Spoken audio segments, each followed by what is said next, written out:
बहुत ही important lecture ये होने वाला है। अब्राहम मैस्लो ने 1943 में एक रिसर्च पेपर पब्लिश करा था।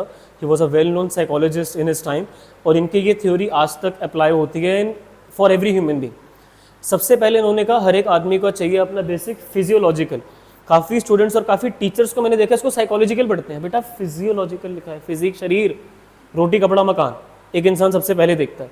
मैं बहुत सिंपल लैंग्वेज में समझाऊंगा, इतना टाइम ना आपके पास है ना मेरे पास। सबसे पहले इसने बोला कि इतने पैसे कमाओ कि आपकी जो बेसिक फिजियोलॉजिकल नीड्स है, शरीर की जो नीड्स है वो पूरी हो जाएगी, आप रोटी कपड़ा मकान आप अफोर्ड कर पाओ।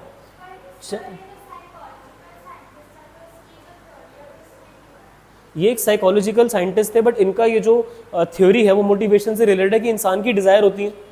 सबसे पहले जो इंसान मोटिवेट होता है वो होता है कि मेरे को, अब जैसे आज हम 2024 में, मैं 2024 में ये लेक्चर को रिकॉर्ड कर रहा हूँ, तो आप अगर अर्बन सिटी में रहते हो लाइक दिल्ली में, तो कम से कम अगर मैं खींच के भी पैसे रोकूँ तो 25 से 30 हज़ार रुपये आपको दिल्ली में अर्न करने पड़ेंगे, अगर एक बिल्कुल बेसिक सा लाइफस्टाइल अगर आपको सस्टेन करना है। इससे कम में तो आप दिल्ली में सर्वाइव ही नहीं कर पाओगे, करोगे भी तो बहुत वो below poverty line kind of life हो जाएगी कि आप हेल्थ, क्लोथ्स या हाउसिंग में से कोई और फूड वगैरह में से कोई बेसिक चीज़ अफोर्ड शायद ना कर पाओ। दैट्स वाई आपको जो बेसिक फिजियोलॉजिकल नीड्स हैं, इतना एक इंसान सबसे पहले चाहेगा कि 25,000 रुपये मैं कमा लूँ कि जो मेरी फिजिकी नीड्स हैं वो पूरी हो जाए।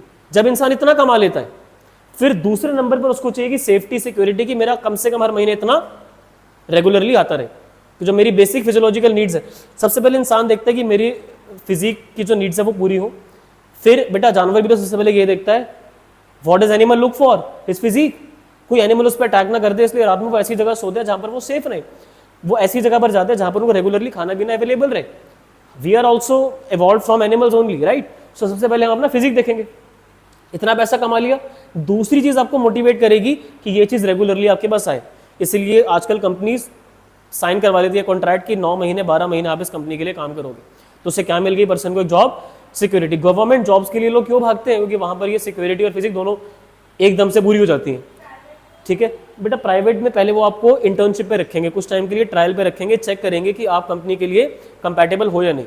तो प्राइवेट में unless and until you are very cream, you are very student who was very high calibre in communication skills, you scored good grades, you have some experience while you were studying in college, आपने internships and all करी, तो आपको internship बहुत कम हो जाएगी, 1-2 महीने, उसके बाद आपको कंपनी परमानेंट रख लेगी। बट गवर्नमेंट जॉब में क्या होता है कि वो पेंशनेबल जॉब मोस्टली वो प्रोवाइड कर देते हैं अगर वो परमानेंट जॉब लगा रहे हैं, तो फिजिक भी आप सेटिस्फाई कर लोगे और जॉब सिक्योरिटी भी आपकी होगी। चाहे प्राइवेट सेक्टर में हो या पब्लिक में हो, एक इंसान सबसे पहले अपना फिजिक देखता है, फिर दूसरी चीज़ वो उसमें सिक्योरिटी देखता है कि चलता रहना चाहिए ऐसे। तीसरी चीज़ वो ये देखता है कि भाई बिलोंगिंगनेस, कि मेरे साथ फ्रेंड्स हो, मेरी फैमिली हो, तो वो बाद में है। फ्रेंड्स फैमिली नंबर तीसरे पे, पहले खुद का शरीर, फिर वो रेगुलरली आप उसको मेंटेन कर पाओ, और तीसरा हाँ अब मैं अपनी फैमिली के लिए कुछ करूँ, अगर कुछ मेरे पास सरप्लस सा बचना शुरू हुआ। अगर आप 25-30 हज़ार रुपये से एक्सेस में कमाना शुरू करते हो और उसमें सिक्योरिटी रहती है, then you can be targeting this need. ये भी आपको मिल गया। फिर इंसान को चाहिए इज्जत, esteem. Esteem means respect, work में और फैमिली में, सोसाइटी में। A person look for prestige is esteem, everyone needs that. If you are not respecting the person, तो कहीं ना कहीं इसमें वो पर्सन भी थोड़ा सा लैग बिहाइंड कर रहा है। That is why your respect is in your hand. If someone is not talking to you nicely, give them answer in their tone only. If you want to defend your point, you should. When the time is to increase the voice by little bit frequency, you should, if you have to prove your point. If you will not do that thing, आप कलयुग में survive नहीं कर सकते हो आज के time पे। 2024 में हो, आने वाले जो स्टूडेंट्स है वो और आगे ईयर्स में लेक्चर देखेंगे। You should know how to defend your point, and I am not saying कि you will always be right. You should hear what the other person is saying. If you are a good speaker, you should be a good listener, then only आपकी ये steam need पूरी हो पाएगी। पहले पैसे कमा के अपनी फिजिक का ध्यान रखो, फिर उसके बाद वो चीज़ रेगुलरली हो गया, बंदे की जॉब परमानेंट है, ठीक है जी। फिर बंदे की फैमिली भी है, उसको फैमिली वाले भी अटैच्ड है उसके साथ, ठीक है, ये सब लोग देखते हैं। फिर आपको मिलेगी रिकॉग्नाइजेशन। उसके बाद अगर कोई चैरिटी वगैरह करनी है, या फिर अगर कुछ अच्छा काम करना है सोसाइटी के लिए, आपको कोई रेस्टोरेंट वगैरह खोलना है कुछ अपना, तो वो सेल्फ एक्चुअलाइजेशन है। अब आपने सोचा था कि मुझे बनना है सिंगर, मुझे बनना है डांसर, या मुझे किसी फील्ड में जाना है मुझे, तो वो काम थोड़ा बाद में, पहले इतना कमा लो कि अपना फिजिक का ध्यान रखो, उससे मोटिवेट हो गए। फिर सिक्योरिटी से बंदा मोटिवेट होता है जब ये कॉन्ट्रैक्ट साइन हो गया, उसको लग रहा है कि आप तो पैसे हर महीने आ ही रहे हैं, कहीं ना कहीं उसका दिमाग शांत है, ठीक है, उसमें वो अर्ज अब अगली अर्ज किसकी आने वाली है? फैमिली की। अच्छा पैसे भी हैं अब तो मेरे पास, सेफ्टी भी है, तो अब मुझे थोड़ी फैमिली की नीड्स हैं। फैमिली की नीड्स भी होगी तो सोसाइटी में लोग मुझे देखें कि हाँ भाई बंदा ये काम करता है, तो इसकी फैमिली भी है, सब कुछ है। फिर आखिरी में इंसान को चाहिए कि जो अब मुझे करना था, सेल्फ एक्चुअलाइजेशन, कि अब इतने पैसे हैं कि कुछ लोग, जैसे कि आप लोगों को पता होगा, जो स्ट्रे डॉग्स होते हैं, स्ट्रे कैट्स होते हैं, उनको खाना वाना खिलाते हैं, बट क्या वो एक ऐसा पर्सन बड़े स्केल पर कर सकता है जिसकी पहले वाली नीड सेटिस्फाई नहीं हुई है? क्या वो एक ऐसा पर्सन कर सकता है जिसके पास एस्टीम नहीं है, जिसके पास सेल्फ एक्चुअलाइज, जिसके पास एफिलिएशन नहीं है? तो ये सब चीज़ें पहले आती हैं। सेल्फ एक्चुअलाइजेशन की, आप जो काम करना चाह रहे थे थोड़ा अलग जाके, वो काम को लास्ट प्रायोरिटी, पहले अपना फिजिक देखो, फिर उसमें सिक्योरिटी देखो, फिर एफिलिएशन, फिर respect, and then comes self actualization कि what you want to become, what you want to B.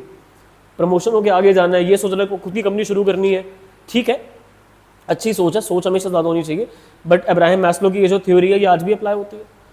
सबसे पहले इंसान वो देखेगा इन स्टेप बाय स्टेप, तो ये क्रोनोलॉजी में चलता रहता है।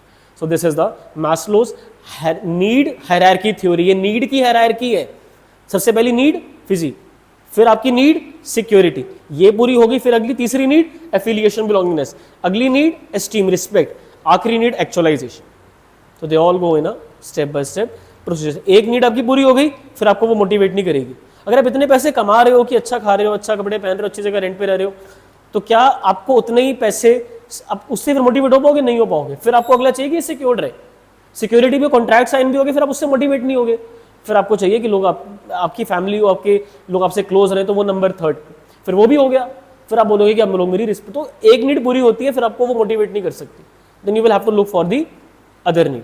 सो that's it for Abraham Maslow's need hierarchy. एक हायरार्की है, जैसे मैनेजमेंट की हायरार्की होती है, टॉप ऊपर, फिर मिडल, फिर बॉटम, ऐसे ही ये एक हायरार्की है, ये नीचे से ऊपर जाती है। पहले वो आ जाएगी, फिर ये, ठीक है, ये लिखिए इस ऑर्डर में, बट एक्चुअली ये आप समझोगे तो ये मतलब नीचे से ऊपर जाएगी। सबसे पहले फिजियोलॉजिकल हो गई, फिर हो गई safety, and one by one. जैसे सीढ़ी होती है ना, सीढ़ी में पहली सीढ़ी है फिजियोलॉजिकल, दूसरी सीढ़ी है सेफ्टी, तीसरी सीढ़ी फिर आपकी हो गई बिलोंगिंगनेस, चौथी सीढ़ी हो गई एस्टीम, पांचवी सीढ़ी हो गई actualisation. So that's how the stair goes in this hierarchy theory. Simple point है। अगर कोई केस स्टडी आ जाए आइडेंटिफाई करने के लिए कौन सी नीड पूरी हो रही है, कौन सी नहीं, तो आप लोग आइडेंटिफाई कर लोगे। केस स्टडी काफ़ी पॉपुलर है, मुझे याद आई है अभी, मैं शॉर्ट में बताता हूँ। एक पर्सन, उसकी डॉटर बीमार पड़ती है, वो कोई कैजुअल काम कर रहा है, कंस्ट्रक्शन वर्कर होता है, और उसके इतने पैसे नहीं होते कि वो अपनी डॉटर का ट्रीटमेंट करवा पाए, तो वो एक साइकिल कॉम्पिटिशन में पार्टिसिपेट करता है और वो प्राइज मनी जीत जाता है, और अल्टीमेटली उसको एक पेंशनेबल जॉब भी मिल जाती है।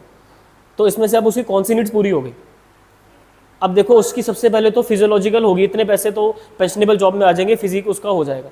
दूसरी बात, पेंशनेबल जॉब है तो सेफ्टी भी होगी, अपनी फैमिली का भी ध्यान रख रहे, तो एफिलिएशन नीड्स भी हो गई, ठीक है। बट क्या अभी एज ऑफ नाउ उसकी एस्टीम नीड पूरी हो गई है? नहीं, एस्टीम पर रुक जाओ।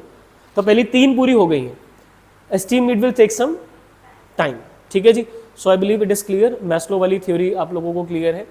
एंड अगर ये क्वेश्चन में आपसे मल्टीपल नीड, अगर एक सिंगल नीड पूछी जाए कि फर्स्ट मतलब कौन सी, तो फिजियोलॉजिकल उसकी पूरी हो गई है। मल्टीपल पूछी जाए तो आप लोग इसको एफिलिएशन लिख सकते हो। अगर आप एस्टीम को भी ऐड करना चाहोगे over the time, when people will get to know that he has got a pensionable job, his esteem need will also be satisfied. But definitely actualisation for some reason इस case study में हम accept नहीं कर सकते। पहली चार को एक बार को, जिनमें से esteem will also take some time, but just अगर क्वेश्चन 4 नंबर में आ जाता है तो you will also have to add esteem in that case. 3 mark की कैटेगरी में आ रहा है, ठीक है, तो in that case avoid esteem and go for, but आप लोग ऐसे स्टार बना के लिख सकते हो कि ओवर दी मंथ्स और weeks his esteem needs will also B satisfied. So let's stop the recording for Maslow's hierarchy need. Next lecture we will be talking about financial and non-financial incentives of motivation. Let's stop the recording.